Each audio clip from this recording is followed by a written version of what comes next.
我叫黃潔瑩啦，好多人都叫 Kelly 嘅。我係一名先天心臟有事嘅病患者啦。其實我喺一出世返屋企第3日，就俾屋企人發現咗我呼吸上面有困難，即係會有啲喘氣嘅聲音。跟住就上咗瑪麗，即時就轉介我去住院去咗葛量洪。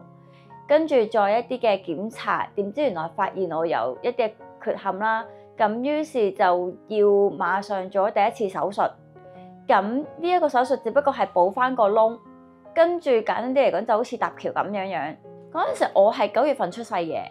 就未有基金會，但屋企人咧就自費幫我做第一次嘅手術。後尾去到11月基金會嘅時候咧，咁就有醫生。即係阿周醫生就過嚟同屋企人講，咦，基金會成立會唔會由基金會幫助一啲嘅手術費用啊？再1歲再做第2次手術，跟住咁啱就呢一筆錢就係基金會幫助我第2次嘅手術嘅費用。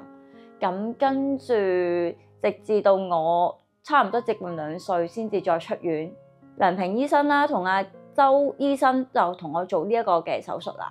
其實大個咗之後發現就唔需要做手術，亦都唔需要食藥。但係做劇烈嘅運動咧，就比一個正常人嚟講咧，就會吃力少少，因為始終唔夠氣啦。每年咧，我就會去有陣時都會做下義工，就幫下一啲嘅病患嘅，即係留喺住院嘅兒童，就得閒又唱下啲聖誕歌，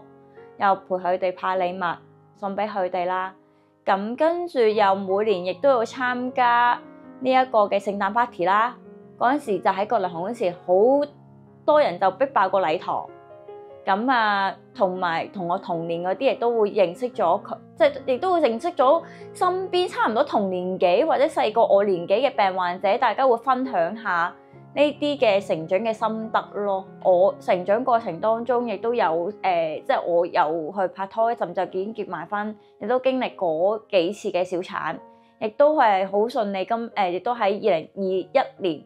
就生咗個小朋友啦。就係過程當中係1個月覆1次診，甚至有要去埋私家醫院嗰邊再做埋詳細啲檢查，有冇去到遺傳俾小朋友？